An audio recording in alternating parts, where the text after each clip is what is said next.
Sumi Ribon tolak Pancasila 1 Juni. Walaupun secara akademik keputusan presiden itu bisa diperdebatkan, debatable sangat itu, ya kan. Nah, saya setuju kalau 1 Juni itu bukan lahirnya Pancasila, tetapi Hari Pancasila boleh, karena nama Pancasila di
baik, jadi ada hal yang perlu kita ingat bersama, bahwa negara ini adalah negara kesepakatan, negara yang dibangun atas kesepakatan bersama antar komponen bangsa.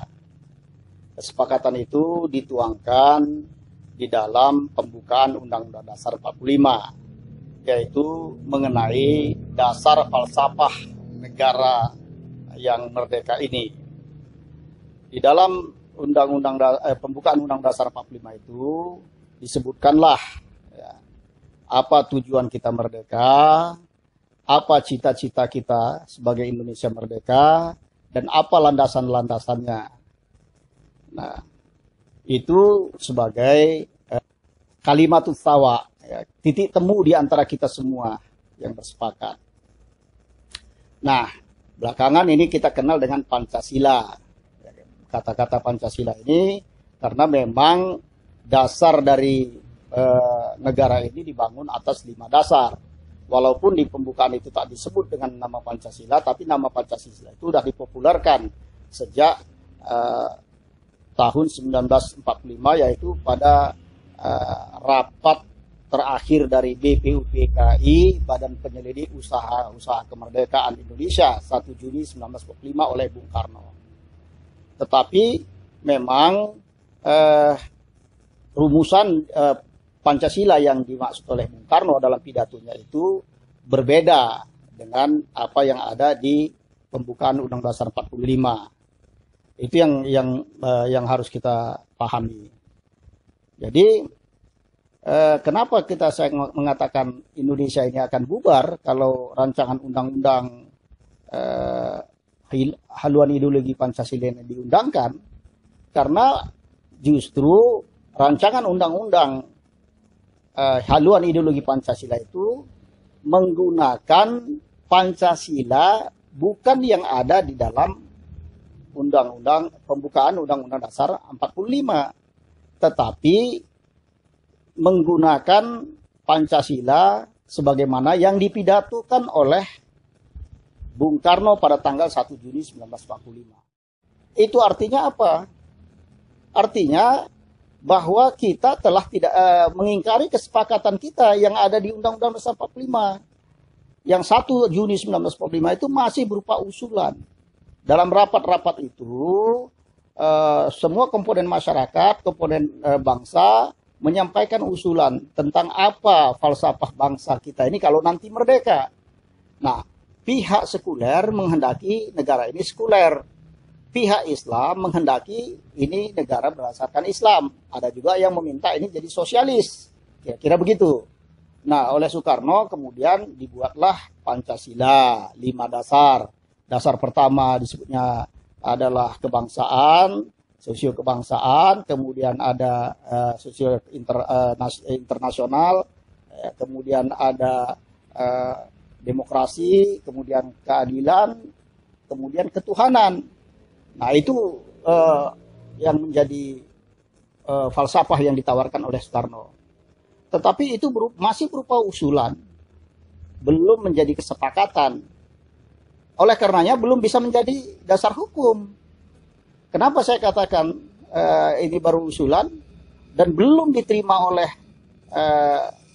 semua komponen bangsa? Nah, buktinya setelah itu pidato, kemudian dibentuk Panitia 8 dan Panitia 9 untuk finalisasi, ya, mencari rumusan yang tepat yang bisa diterima oleh semua komponen bangsa supaya negara ini bisa kita bangun bersama-sama. Gitu. Dibentuk panitia. Andai kata itu sudah diterima, tentu nggak perlu lagi kan ada Panitia 8, Panitia 9 untuk merumuskan. Panitia 9 itu menghasilkan rumusan Pancasila yang disebut dengan Piagam Jakarta tanggal 22 Juni 1945. Ya, Bung Karno pun ikut menandatangani Piagam Jakarta itu. Pihak Kristen Maramis pun mengatakan tidak hanya menerima 100%, bahkan 1000% diterima. Begitu musyawarah yang kita peroleh, yang diperoleh oleh bangsa-bangsa komponen bangsa kita, ya, founding father kita. Nah, apa isi Piagam Jakarta itu Pancasilanya? Pertama, ketuhanan dengan kewajiban menjalankan syariat Islam bagi pemeluk-pemeluknya. Kemudian, kemanusiaan yang adil dan beradab. Ketiga adalah persatuan Indonesia. Keempat, kerakyatan yang dipimpin oleh hikmah kebijaksanaan dalam permusyawaratan perwakilan. Dan kelima, dengan mewujudkan keadilan sosial bagi seluruh rakyat Indonesia. Inilah 5 landasan, 5 prinsip membangun bangsa Indonesia.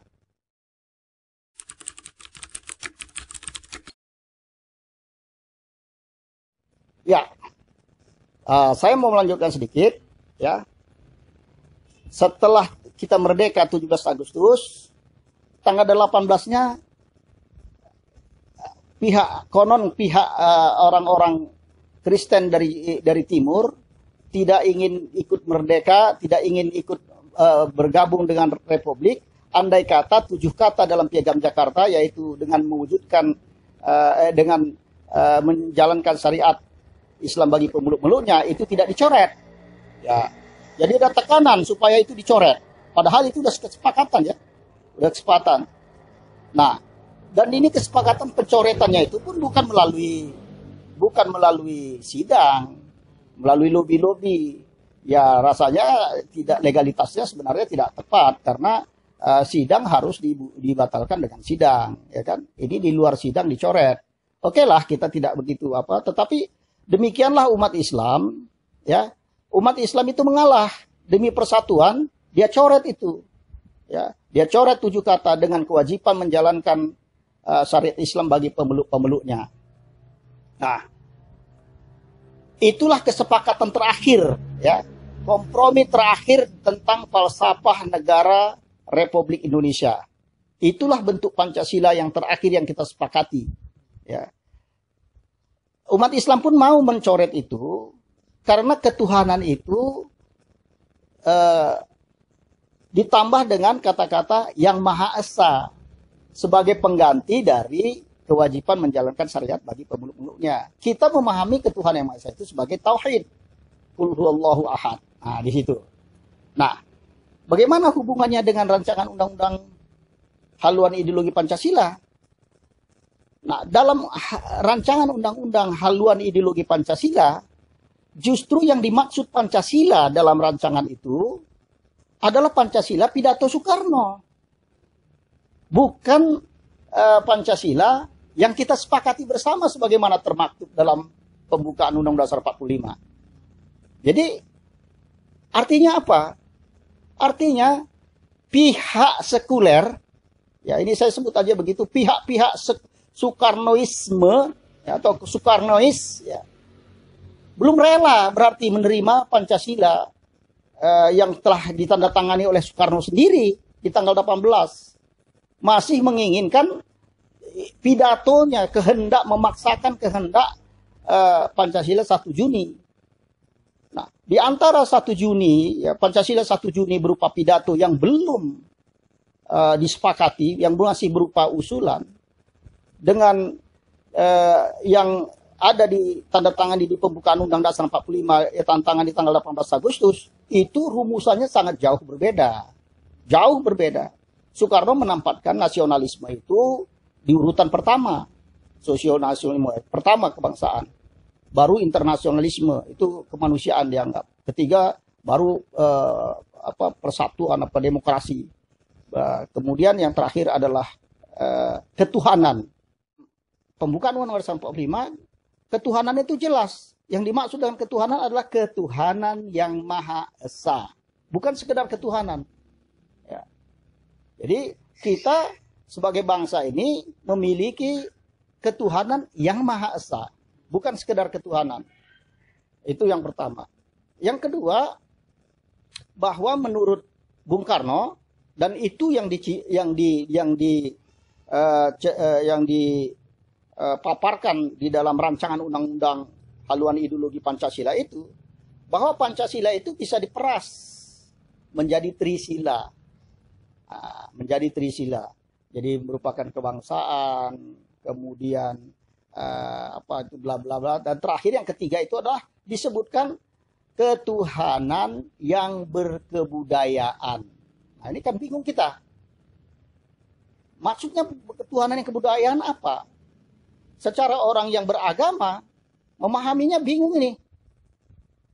Bagaimana Tuhan? Apakah Tuhan yang dimaksudnya berkebudayaan? Atau kita ukur ketuhanan itu, sifat ketuhanan dengan kebudayaan manusia? Bisa diperas lagi menjadi ekasila. Cuma satu sila aja. Intinya satu sila katanya. Apa itu? Gotong royong. Nah, ini gotong royong makin susah lagi kita. Jadi dalam sila dalam ekasila, Tuhan sudah nggak ada. Sila Tuhannya menjadi tidak ada, nggak ada lagi. Istilahnya gotong royong. Gotong royong itu nggak pakai Tuhan. Kenapa saya katakan nggak pakai Tuhan? Maling pun bisa gotong royong. Korupsi bisa gotong royong. Iya kan? Korupsi bisa gotong royong. Menipu rame-rame bisa. Nah, oleh karena itulah di Piagam Jakarta itu meletakkan ketuhanan itu di urutan pertama. Sehingga ketuhanan itu merupakan kausa prima dari semua sila-sila yang ada. Jadi dia merupakan kausa prima yang menjiwai semua sila-sila. Jadi kita berkeadilan adalah berkeadilan yang berdasarkan ketuhanan yang Maha Esa. Kita bersatu ini bersatu berdasarkan ketuhanan yang Maha Esa. Jangan ada sampai kita mau bersatu tapi tidak bertuhan. Nah, itu dia. Jangan sampai kita mau bermusyawarah tidak menggunakan bahasa Tuhan. Itu yang kita mau. Jadi semua aktivitas itu berdasarkan ketuhanan masing-masing. Jadi intinya apa? Orang Kristen jadilah Kristen yang baik dan warga negara yang baik. Islam menjadi warga negara yang baik sekaligus orang yang taat kepada Allah dan Rasulnya. Itu yang kita mau. Jadi tidak lepas dari ketuhanan. Jadi isi daripada Pancasila yang mau diundangkan ini ya berbeda sama sekali. Menggeser isi Pancasila yang ada di Undang-Undang Dasar 45 dengan isi Pancasila dan semangat Pancasila yang masih berupa pidato usulan dari Bung Karno. Kan itu belum ada dasar hukumnya. Apa dasar hukumnya kita mengikuti pidato Bung Karno? Padahal yang sudah disepakati adalah yang di tanggal 18. Ini persoalannya. Jadi artinya apa? Sekali lagi, kalau itu juga dipaksakan, berarti kita telah membatalkan kesepakatan luhur kita membentuk negara ini. Nah, membatalkan Pancasila yang ada di pembukaan Undang-Undang Dasar 45. Kalau sudah batal, silahkan masing-masing. Ya kan? Anda mau ikut lagi dengan Indonesia atau tidak? Bayangkan, Indonesia Timur tidak mau katanya bergabung dengan Indonesia kalau tidak dicoret 7 kata dari Piagam Jakarta. Begitu tegasnya mereka. Lalu kita coret demi persatuan. Kita sepakati. Tahu-tahu kemudian ada orang lagi yang justru mau menggusur semua makna Pancasila di pembukaan. Apa artinya nih? Ya orang Islam, Aceh silahkan, Jogja silahkan, yang mana aja silahkan bubar loh. Bubarlah.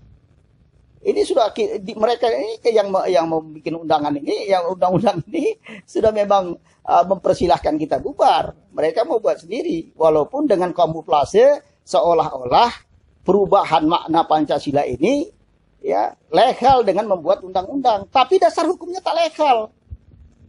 Itu dia, kira-kira itu.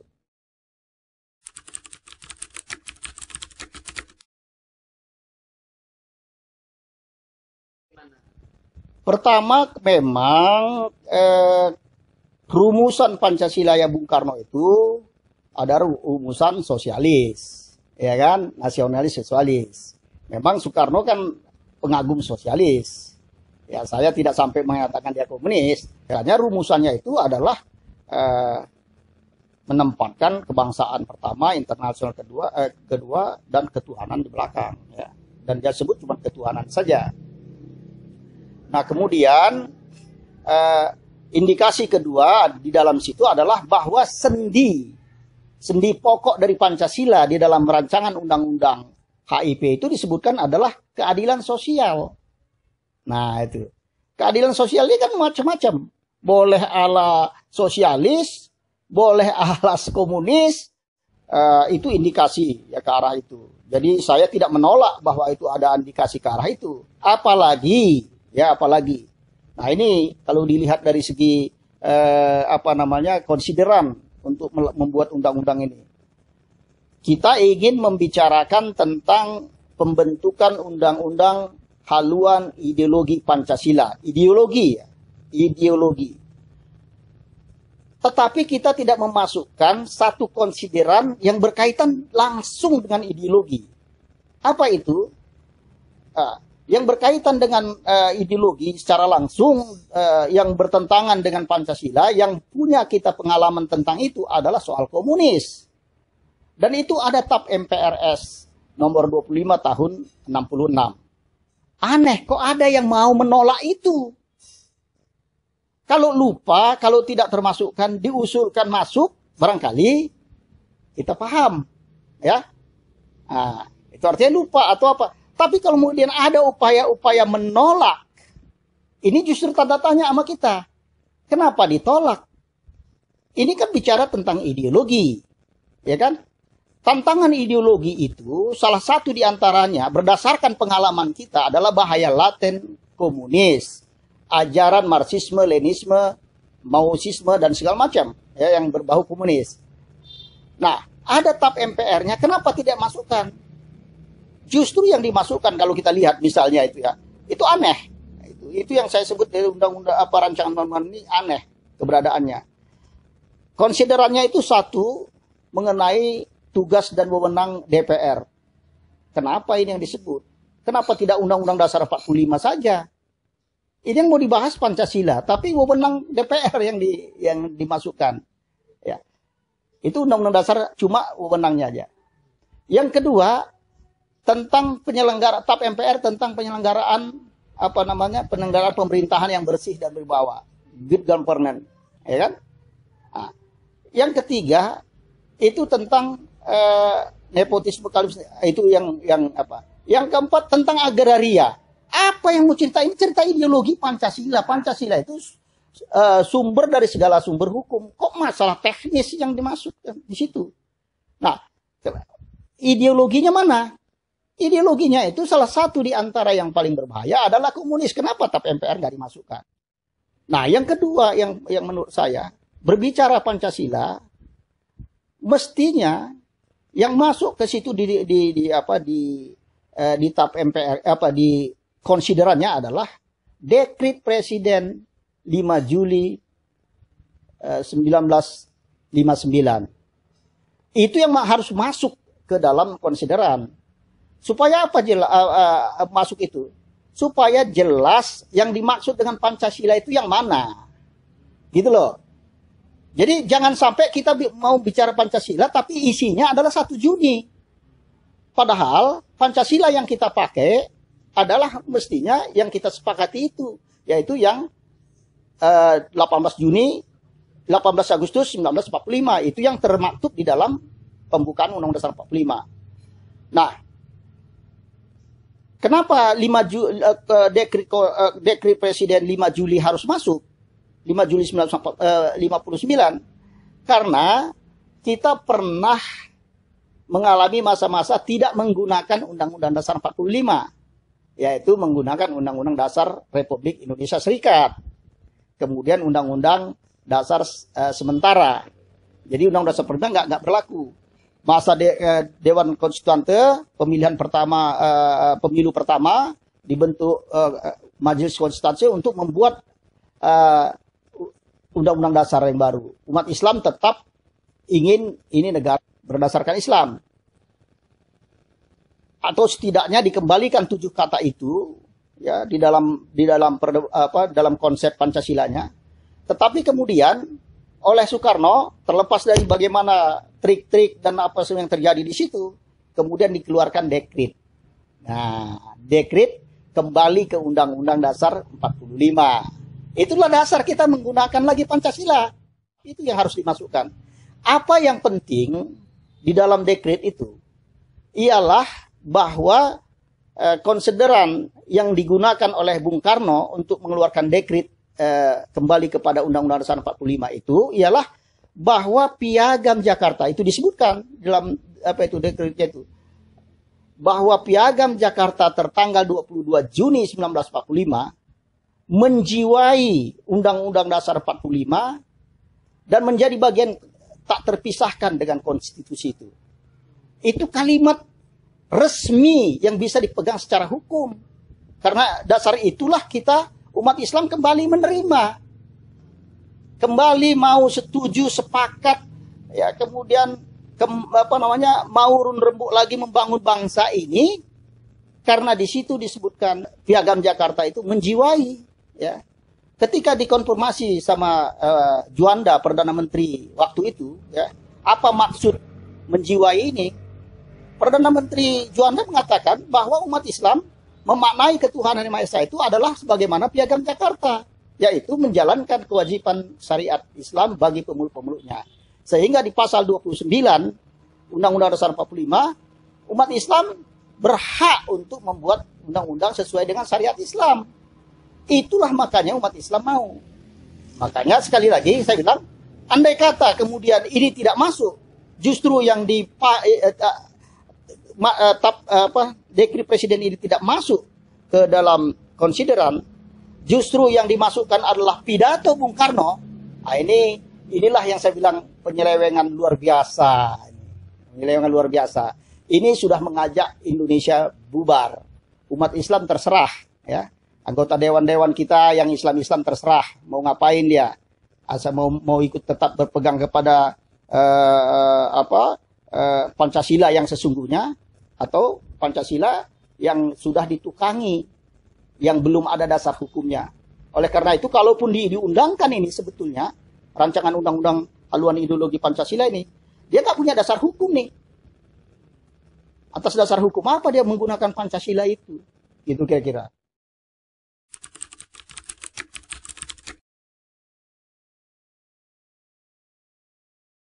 Ya, pertama saya minta kepada fraksi-fraksi DPR, anggota Dewan yang terhormat.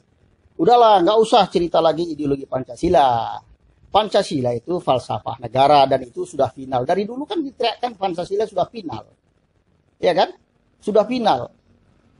Nah, bahkan karena sudah final, banyak umat Islam itu jadi korban. Yang berbicara tentang khilafah dikriminalisasi. Ya kan? Yang berbicara tentang syariat Islam dimusuhi, dianggap anti Pancasila. Kenapa? Karena di Pancasila sebut sudah final. Bayangkan itu. Padahal itu legal, syariat Islam itu legal berdasarkan dekret presiden.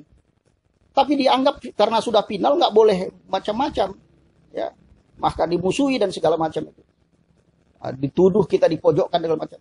Kok ini sekarang ada muncul Pancasila yang versi yang belum ada dasar hukum? Berarti siapa yang selama ini yang merasa belum final itu?